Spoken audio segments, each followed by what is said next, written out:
Okay, I think we can start now. First of all, I want to thank the organization for inviting me. As we all know, history does not happen by chance. Neither does personal history, in my opinion. Although I'm quite surprised in a way that I'm here. I'm here invited. When I think back, then I remember that in the early 60s, as a young girl, there was a Spanish guest worker, as we mentioned them. And he came in my family house with the intention, he said, to learn me some Spanish. It didn't work out quite well, I have to confess. My Spanish is still very poor. But nevertheless, I think it was a seed that leads me to this conference. There was another incident or chance, and that was when, after my French studies, I had the first book, French book that I translated, was from a Spanish writer who lived in France and wrote in France. And it was in 1971. And the book was Babylon by Radboud. And this book was of great importance for me. It was the first time that I really read about the Spanish War. It's a very beautiful little book in which Radboud describes how he still missed his father.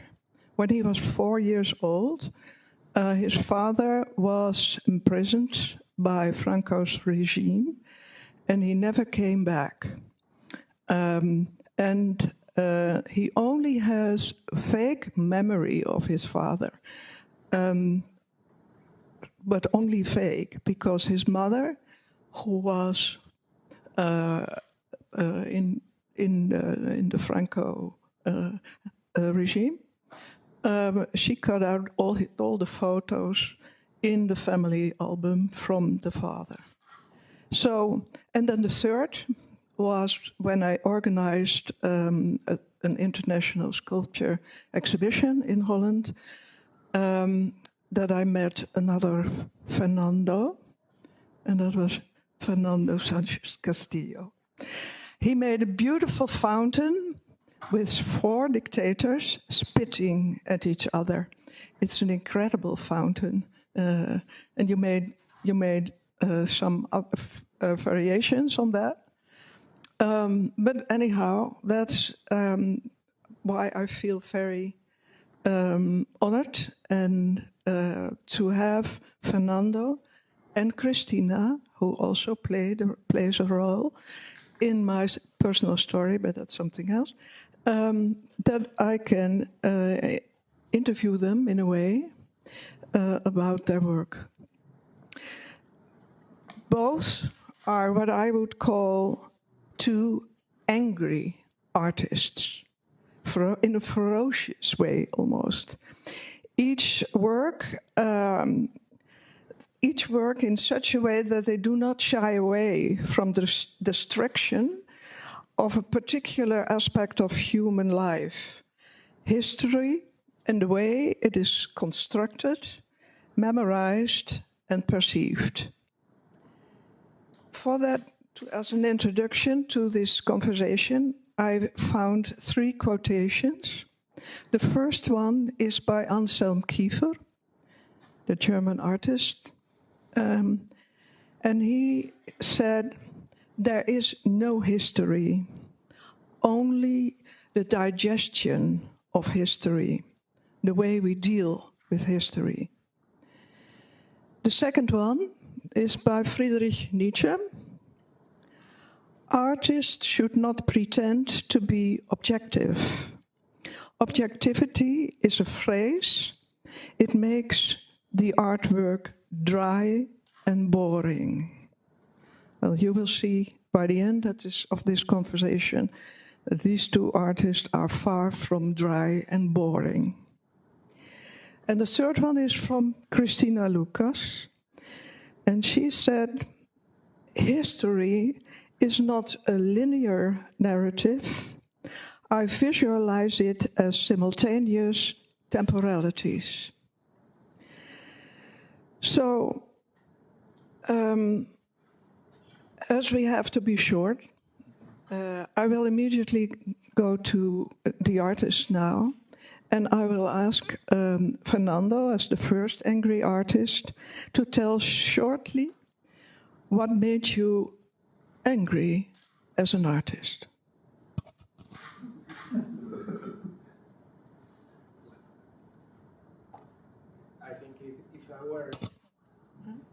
If you are able to tell with words, I would not make any art. I think we are making responses. I always think I'm a painter, not a sculptor or not a contemporary artist.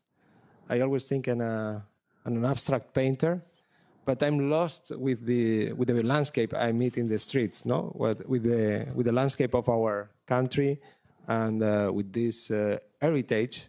Not only by the dictatorship time, like the dictatorship time, but also with the previous parts of the history. You know?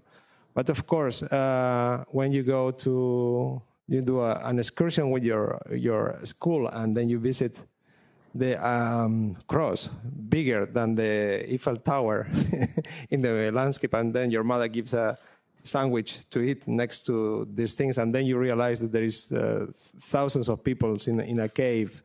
Then I don't know if it makes you angry, but makes you to create an image as a response of that. No, so as you mentioned Nietzsche and Kiefer, I would mention also Sartre, that says you are also what the history makes with you. So it's difficult for Spanish artists to escape. I congratulate to those ones that can escape from the legacy of the past images, but I think it was impossible or very difficult for me to escape of the images and the feeling and the landscapes I am surrounded. Nevertheless, you see a lot of images, but how do you choose your subjects? I mean, there is so much that you can work with, but how do you choose? We had a little talk yesterday, and you told me not to talk about this, yes. But I'm going to talk about this as an angry artist. I consider myself a collector, or in the scale of my possibilities, like a parallel state. So as a collector, collect the things that the state doesn't want to collect or doesn't want to keep. And as an artist, I complete the images that are missing. To me, to complete this, we have like a history books. Well, you know, history, many people can make book of history, and they can be manipulated. But in my history books, there are many missing pages, and I try to put them.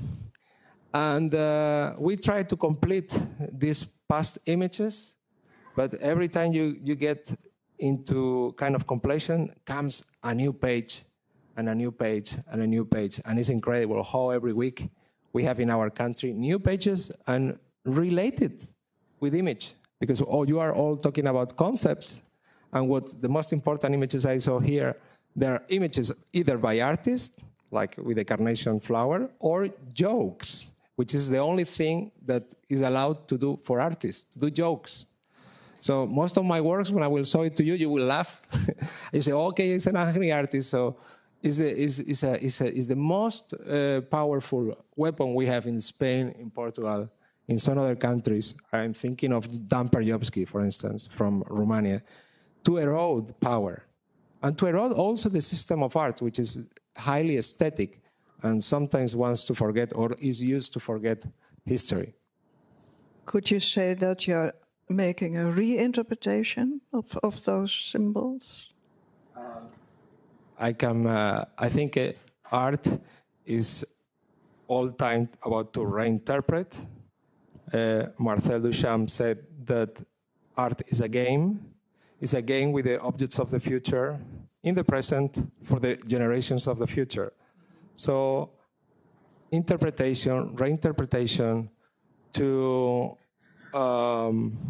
filter or to use those images that are trying to use you in a way, I think is a human response. I think is the most, not to assume all the images, but to create a counter image. Gilles Deleuze, I don't know, maybe I'm getting too philosophical. Gilles Deleuze created the term información, against information. We are not giving information. Art is not information. People try to read, historians try to read as information and try to read like a hieroglyphic. But art is an image that fights other images. And contemporary art is not culture. This contemporary art is not culture. Sorry for politicians, for all of you. It's critic of culture. And that's also by an important curator from Belgium, Jan Hout, that all of us, when we participate in exhibitions, in cathedrals, and in very incredible places, archaeological museums, he said, don't worry, contemporary art is not culture. It's the first thing you have to know is critic of culture. So it's far from being objective. Yeah, far. Yeah. Luckily, I'm not artificial intelligence, no, which is an objectivity. No, certainly not. Could you say that you are creating new historic moments? Maybe I'm a martyr. I don't know, and I will be part of these new representations of art. But I think I'm also part of history. Like I think the civilization is about to create a narrative and creating a narrative. But these narratives are easy to be silenced. But I mean, when you do a performance or something in public space, yes, place a sculpture in public space, then you could see it as a historic moment. That's what I mean. Yeah, I would say it's not a historical moment, it's a failure of the system. Every time I get to do something, it's because somebody was sleeping and then they approve my application. It's because somebody was hungry enough, and he said, "I work a lot with retired people or people that are going to be retired, and then they allowed me to do things that would be impossible if you want to keep your position." And so I always looking for retired people. That's my strategy. And then, so if someone of you wants to cooperate with you and you're about to retire, I'm your opportunity. I'm your executor. And what else? Yeah. So I wouldn't say it's a historical moment, because I don't consider myself heroical, like trying to save. Just on the contrary, I try to proportion someone else the opportunity to be heroical. I'm also very Catholic artist, very Christian. You would be surprised, but it's just the structure. So of course, thanks God, I don't believe in God like we can imagine. But I use also the secret of confession. So most of my work is made with confessions, things that people told me, and then I try to articulate for the rest of society. For instance, my assistant told me that he made the funeral mask of Franco and he had 2 eyelashes of Franco. So he confessed, after 30-something years, he confessed that he had in his wallet 2 eyelashes of Franco all time. So, yeah. Why you wait 32 years or 36 to tell an artist? So you see, I dress sometimes like a priest, New York priest, and then I use this strategy. Okay, I wanted to ask you about your strategy, but you already That's one of them. explained why you did it, and I think that we all see an aspect of your strategy, and that is humor. And you're really a mockingbird. Huh? Mockingbird. Yeah. And I now go to Cristina with the same question. What made you an angry artist? Well, it's different from me. I grew up early in the 70s, and then in a small village in the south of Spain. And of course, my family was a very traditional family. So on one hand, I was educated in a traditional family, but on the other hand, the democracy was coming, and the TV was very interesting at that time. I mean, the young people maybe cannot... We're talking about what period? 70s. The 70s. Yes. And then for me, some important things were going on in my mind on how to deal with the idea of being a citizen, that a second-class citizen in a way, being a woman. And then you had that feeling. I had that feeling. And for me, was the beginning of my career. I mean, my main goal to try to understand why. So in a way, is to try to understand democracy, and the feminism role has been very important also for Spain.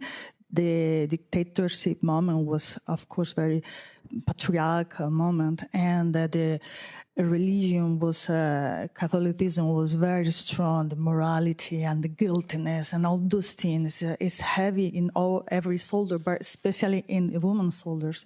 So for me, it was like the first angry moment, like, okay, let's see what's going on with this. But I think later, when we will show pictures, there will be an illustration of of this quotation of you that I read in a catalogue. In that quotation, you were referring to a song in the 70s. If I had a hammer. Yeah, very nice song. Yeah, and the picture that you will see her really hammering. Tell about that.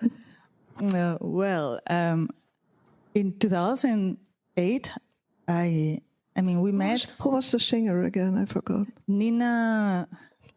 Oh, that was a man. Yeah. Okay, they can do that. And after being, while I was in the Rice Academy where we met, she was advisor at the Rice. Yeah. I was thinking, you have time to think and to develop an important project, and that was a very important project for me.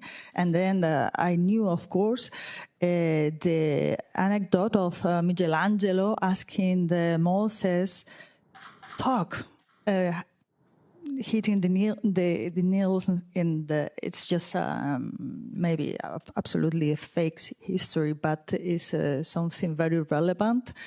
For me, I was thinking that performance should going on because the father of the three monotheistic religions should talk and say something. We are always fighting. The three monotheistic religions are still fighting nowadays in a very strong way, and also is the father of many injustice, and especially is the father of the patriarchy. And of course, Nietzsche said that we have to make philosophy with the hammer. So I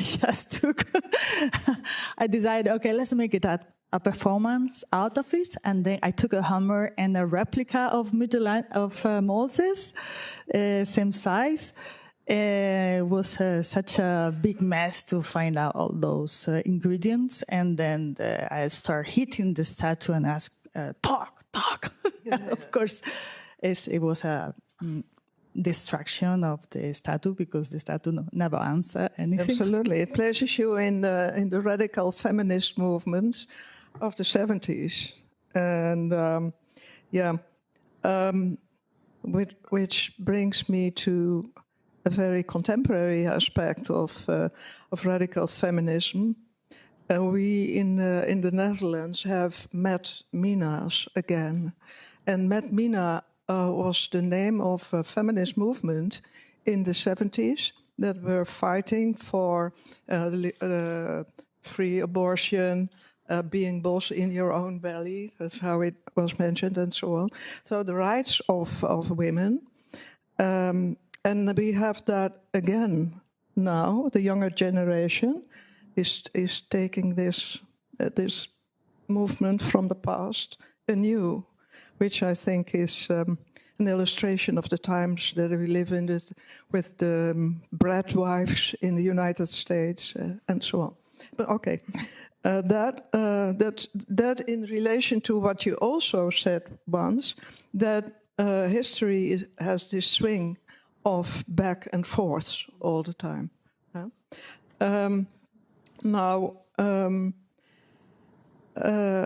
And what you said, that history has not a linear narrative.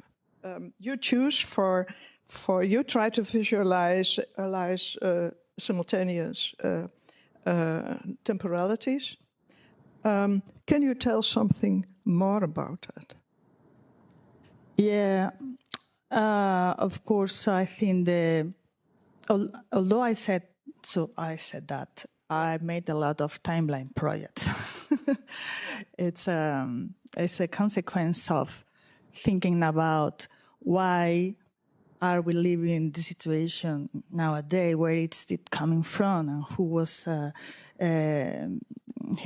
beginning with this story. Like, for instance, the machismo is coming from the religion, obviously, but the timeline helps to visualize how it has been moving along the history. And then, for instance, one of my main project, the very long-term project, is finding aerial bombing from the civilians. Is a kind of timeline.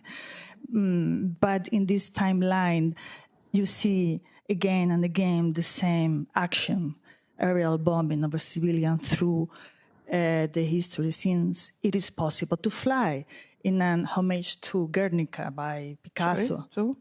Guernica. Guernica, yeah. An homage to Guernica, and thinking that the victims of this universal art world is unfinished and ending. So I decided to put in a timeline with a lot of researcher teams the aerial bombing of civilians along the different worlds. And then it is a big deja vu, because although the time is passing, the technology is changing, but the image of the destruction is the same image. And so it's a big deja vu. Yeah. And you also made new cartographies. You draw borders based on responses from people to questions about social factors like gender, economy, and relationships. And you make new cartographies based on the answers of normal people. I think that's very interesting also, because it gives a totally different aspect of how you can make, how you can see the world and the borders of a country. Those are the mini stories, huh? That you told about, which is in a certain way something different from what you're doing, because you're not telling mini stories, but more general stories in which the individual is part of it. Well, you give an example of that. I'm interested not by the main history, but by liminal histories. Some of them are absurd. absurdity is part of the strategies of art. Here in Belgium, you know it quite well, no? With the surrealism, with Magritte. And yeah, how can you talk about Second World War or First World War without better than the surrealism and the image that creates humor, because you don't understand what you are looking at, and then you anthropologically you show your teeth, which is in fact to show your weapons. No, when you know monkeys don't laugh, or the bonobos they laugh, they smile, but in fact what they are doing is to show the teeth. So when we laugh, it's because we feel kind of aggression that we don't understand, we don't know where to put in our brain. So we laugh, and then we show our teeth. So most of my work is always a laugh or teeth showing to get a dialogue, no? Some kind of dialogue to create a new image. So I'm interested in images, yeah, in images that are not interested mainly by historians or politicians, and those are my points. Yeah, with this little brick, I can make something that the absurdity can create chaos in the whole building. That's the thing. Yeah, as we have little time, and I think it's important to illustrate what you have been talking about. I suggest that we show now some pictures of these artists here. Maybe Cristina first. Mine is, but it will be also possible first to be Cristina, or to start with Cristina. Is that possible with her hammering? I better start. Yeah. Yeah. Yeah. Well, I maybe. You start. I can show some images. Sorry, it's my webpage. I brought a presentation like you do, with a beginning and with an end. But maybe we can see something here that maybe also you can continue later. I'm going to show you just some general view of my webpage. This is a video called Architecture for the Horse. This is where I study philosophy. And my university was made in '68 after the riots in Sorbonne. And then the dictator decided, okay, let's do a university to control students. Let's put it in a dump, in a place to control, yeah, with an access and an exit, next to the main army headquarters. And yeah, I don't know if it will work, the video. Let's pray. Yeah, I join. Yeah, accept. Yeah, you see, every time you use a computer, you have to. Yeah, in Vimeo. It's not. Yeah, Yeah, you see, it's a mess. Yeah, if you don't do it with your own computer, it's difficult. Well, I show you the web page and how students were able to fight against this very primitive weapon, the horse. So they were throwing marbles. So once the horse is in the floor is slippery, and many of them, they fall. All the training that the horses has is useless. And then the animal is in panic, and then police cannot control a space that was made, in fact, for students. So, yeah. This is a video that is called Tactica. I invite blind people to touch sculptures of Franco that were removed from the streets of Spain in order to know what we were all talking about. I was interested in the way blind people can make an image of something that they cannot touch because it's in a high position, in a pedestal, blah, blah. And then I used like Lazarillo de Tormes, a very interesting novel from the golden age, literature time. Anonymous, by the way. I invited people to touch the sculptures of Franco. Of course, I got very limited opportunities to do that because the army protect them.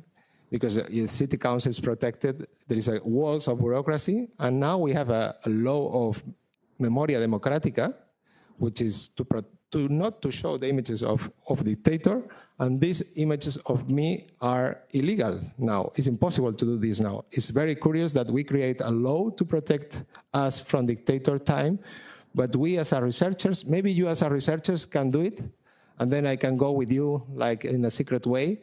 But me as an artist, I got many mails. I'm doing an exhibition for Reina Sofia, and I'm trying to ask now I say I'm only interested in the horse. I'm not interested on the donkey on top of the horse. So, and it's true. I'm not interested in the guy. I'm interested in the horse as freedom, image of freedom. And only very few institutions allow me to get and to study and to make a copy to give it to you back, the horse that was taken by the dictator. Well, this is a video to represent Spain in São Paulo Biennial. By mistake, I was representing Spain in São Paulo Biennial. That will not happen again in Venice or something like that, because what I did in that time. So we did. Fernando, can you tell something about this rich cat dies of heart attack? Yes. Because that is such a ferocious artwork, really. Yeah. At that moment, we were 2004, maybe a few months earlier. We were invading Iraq together with, United States, England, all. So I was asked to represent Spain. I was 34 years old. And then, as many artists in many other campaigns along the history, I wanted to go to Iraq with the troops, to illustrate, to film, to know what was going on for real. And of course, I got not permission to do that. Artists were not. Maybe journalists could do, but not artists. They told me I had to do a training course, but finally it was only for journalists, so I could not join that. Then I made a proposal to send the sculpture you have on top of Franco to Sao Paulo. So I made all the estimates and all the shipping costs, etc. And it was fitting on the budget for the representation of Sao Paulo. So I said no video, and then what they discovered that there was only one way.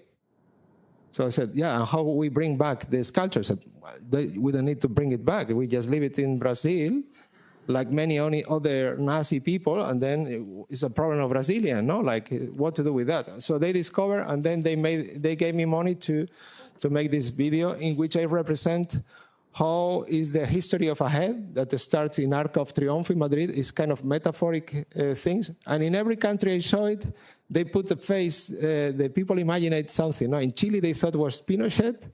In Barcelona, they thought it was the king of Spain. In Madrid, of course, they think it's Franco. Some people thought it was Aznar. So, in fact, is anonymous. It looks like my father, in fact, when I was modeling. But of my father, so I was shooting to him, and in this video is my assistant, the guy that helped me to do this head. He was making the funeral mask of Franco, and during that process he took, of course, you put plaster on the cadaver, and then the cadaver in the plaster you stick two eyelashes. So the guy kept them for many years, and then I bought from him this treasure, and now I have two eyelashes. And for a long time, I didn't know what to do with them, to analyze DNA and to know if maybe, was sterile or fertile or not. So all this thing of macho dictator was failed, because the daughter, there are many thoughts that are from the brother, and a prostitute, not, let's say, direct child, no? And maybe now is a good opportunity to send back these two eyelashes to the Valley of the Fallen, because as you may know, now we are going to finish the iconographic program of the Valley of the Fallen. It will be a big a sacred form, a circular form next to the cross. We had the biggest cross, and now we have a circular cross in the base, which is the holy shape. You know, I'm an artist. We are not innocent about that, so it's clear. No? We suffered the second clear coup d'etat in Spain made by Opus Dei. The first one was Franco, and the fascists, they removed him from power, and now we just got a second coup d'etat by Opus Dei. Okay, if one day that you see me in the river, you know what's about. Well, and I tried to play with this police that was repressing on the Guardia Civil to make art with them, or in the Netherlands to play with the repressor forces to create dance choreographies. Well, some other considerations about how Guernica was protected, how treasure of art was protected, and how to make really music, or how to analyze the space of crimes through the aesthetics. This is Tlatelolco, the massacre of 1968, in which flares, red and green, were thrown before killing the people. And there are many other attempts to change symbols. This is, you know, the bull of Spain into donkey, maybe more appropriate. And we are very tired of Franco's horses and king's horses, so maybe donkey is better. Also, bulls are not nice, in my opinion. So I offered the donkey as a gift. Nobody in Catalonia, which is wanted, they were very suspicious. So I had to go to Andalusia. Well, I made a giant statue of Tangman that created me many problems. I cannot go back to China, and I cannot go to Spanish Pavilion in Spain. And yeah, so many other videos about how people play with death, forced troops, or how people play with the blind people playing with the biggest flag in Spain, or also how can you play with this giant cross without asking permission to the state. No, this is an image of 1997. There was no Photoshop. So I tried to create these images through video or through images that are, well, creating an contra-información against information according to this concept of Gilles Deleuze that I think it's very appropriate to my methodology. You showed one little figure of a figurine of the Tiananmen man. Yes.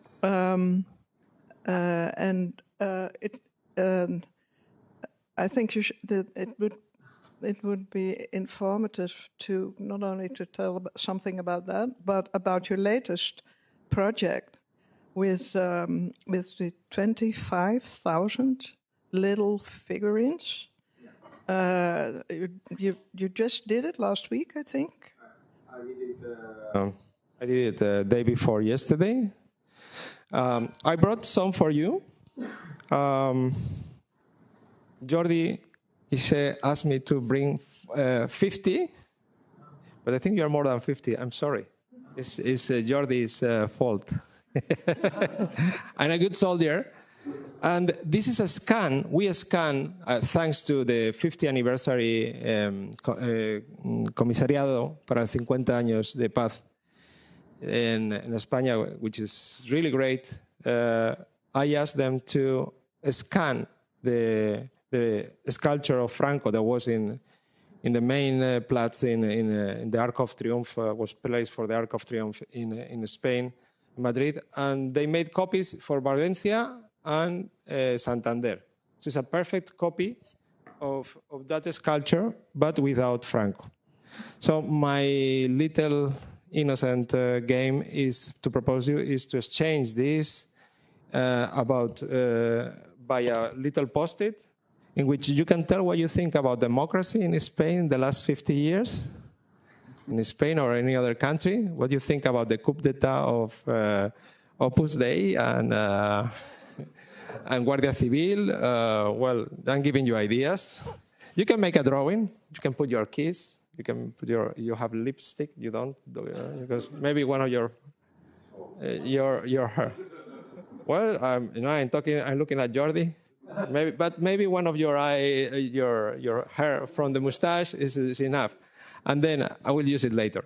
And then yeah. So I'm trying to make a collection. There are 9 horses like this in Spain, and they are hidden in secret places. So the idea is to free the horse and to create imagination about creating new ways to what to do with this, with our legacy, historical legacy. So I proposed this. And the horse was made by an artist that was forced to do Franco on top. So most of the times artists, we think we are free, but it was a very short period. Artists were free, and it's only if you are rich or you win the lotto, then you are free. But yeah, we have to work on commissions. We have to be politically correct. We have to, you know. But I'm getting about to be retired, so I can I can talk like that. And then, well, I have here 50 for you later, and maybe we can spread them somewhere, and then we do the interchange. They are not made in China? Eh? No, they are made in Mexico.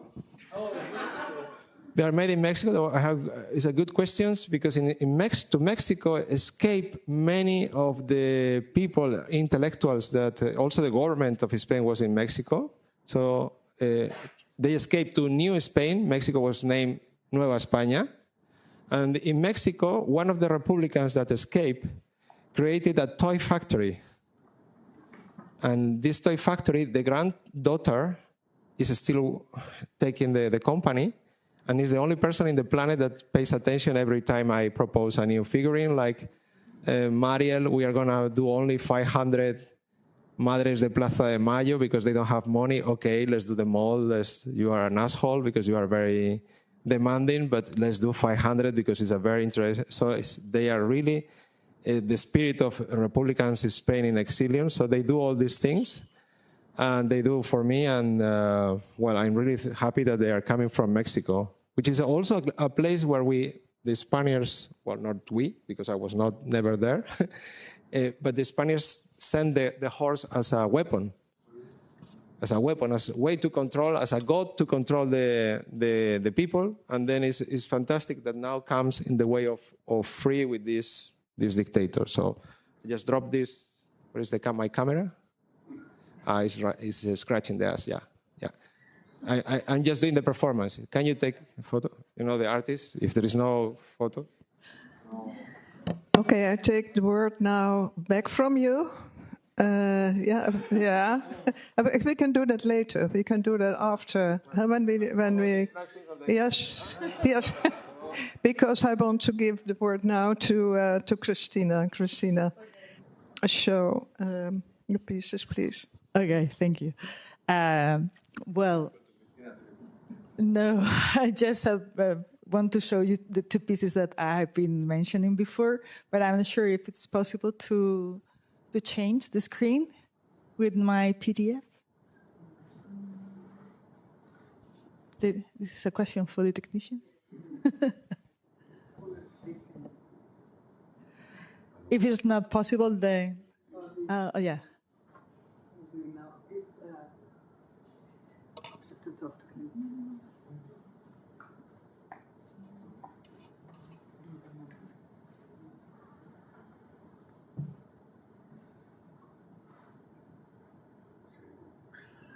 Technology is not always helping.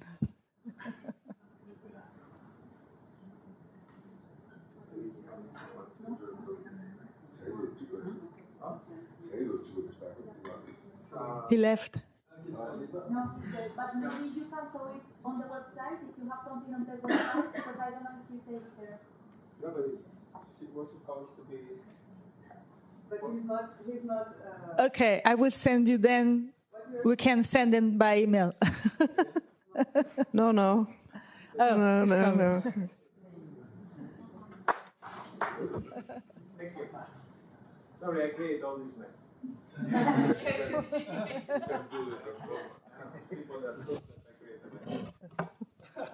That's what you usually do as an artist, no? Cristina also lives with me, and I have to apologize. But a gift, nice gift. Yeah. There we are. There we are. Oh, okay. This is it. So this is Habla, the talk, the piece, and you see it was quite intense performance. So what else? Oh, here we have the Unending Lightning project that I'm collecting all the aerial bombings from over civilians from the 1912. That is documented the first aerial bombing over civilians, and it's not possible to do that without the ability to fly. So it was a big dream, and it was turned into a nightmare immediately after.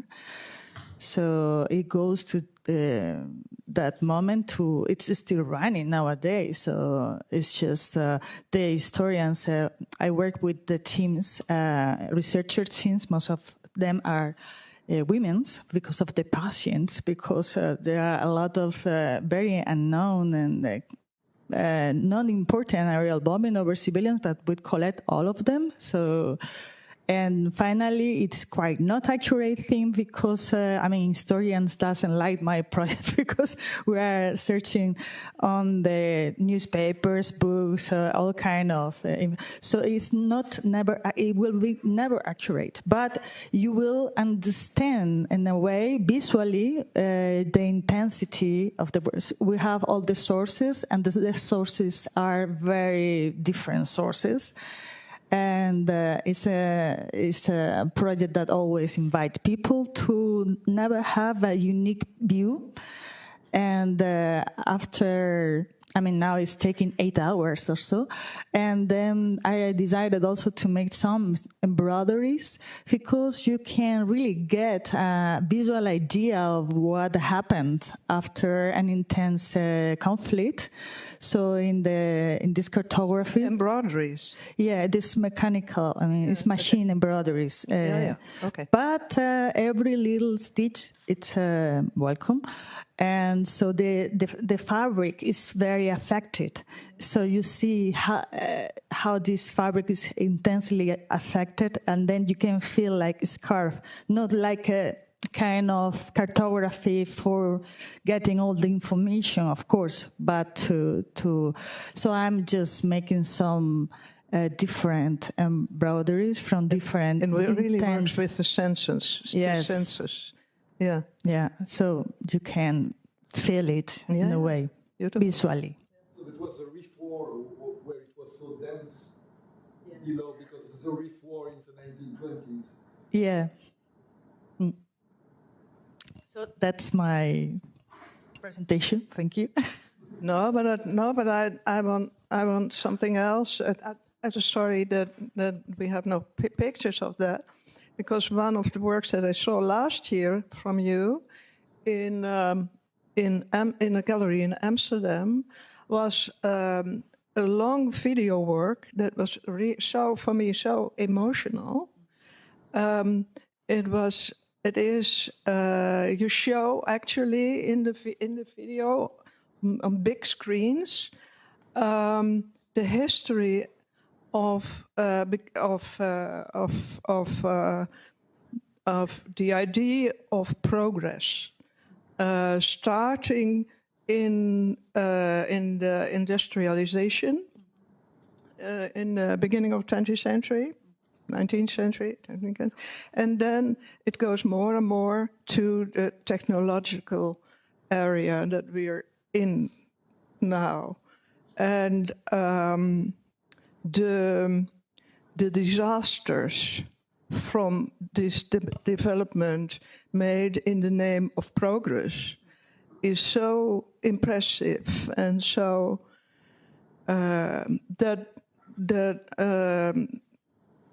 if you already didn't wonder about the future, it really makes you wonder about the future. And in what kind of future are we going to? You also worked with the video with AI. Can you tell something, just shortly, about this video and why you made that? And what do you think of this idea of progress now? Yeah. I think that progress is, what a word, huh? And technology is playing an important role, and the technology is really changing our life, our way of living, our mindset.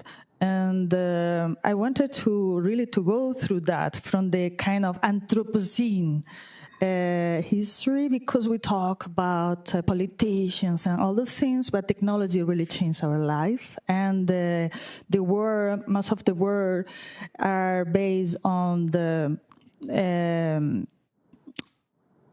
colonizing areas for getting the resources to invest on technology. And the technology leader is always winning the war.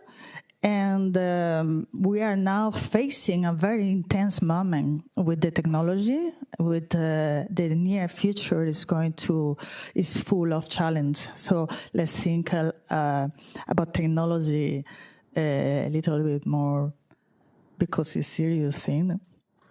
Yes, but part of that in your work is your reflections on climate change, and also in the way that for this progress, for this technological development, we need precious minerals that have enormous effect on the planet.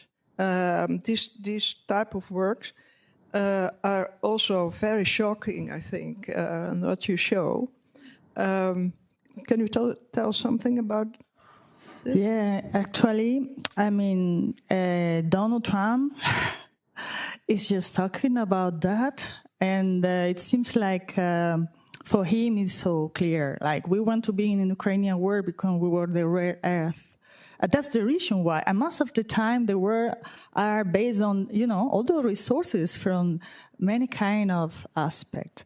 And so they are very critical, and they're producing huge, a lot of problems with the climate and with the war and so I just decided to go through this history of technology and climate change and the resources as a natural step after this, together with this work of the aerial bombing of the civilians. And also in the world, you can see easily how in the conventions, for instance, it's not allowed to use chemical weapons. But it's not for humanities because they are very cheap. So then, what is the business of the war? It's less intense, profitable, and it's very, a very dark side of all those stories is what is economically behind all those things, and very much is connected with that, with technology and the resources. I would have loved to talk further with the two of you about the way democracy is going now and and about the future. But unfortunately, we have to have lunch. So and we are already off time. But we can allow. yeah, sure. It's such a key symbol of power, but also of emancipation, because, he mentioned Hernán Cortés, who came with horses, using them as weapons, but some fled, and that somehow, in the 19th century, American Indians were on horseback also. Yeah. So it was at the same time a weapon, but also, counter weapon, because the horses fled. Yeah, that's a good point. No, that's something. It's amazing because there were no horses before Hernán Cortés. Please say that in your posting, because then that's what I'm nurturing. I'm not an artist. I'm not an artist that I'm not a singer.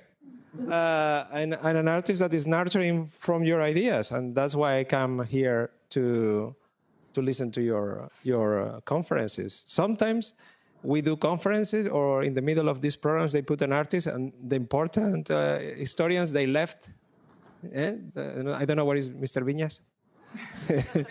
I'm a fan of it. Come on, yeah, I know. But I mean, it's about to create a community and to create that artists, we are not far from historians, or we are not far from filmmakers, or we are not like, you know, elite that creates very expensive paintings, which is also true. But I mean, so if you want one of these figures, you just get a post-it and give it to me, and then I give you one of these horses. We created 25,000, which is 2 tons, which is the weight of the horse, the real horse in bronze. So this is 2 tons in plastic, of course. Recycled plastic, so don't be afraid.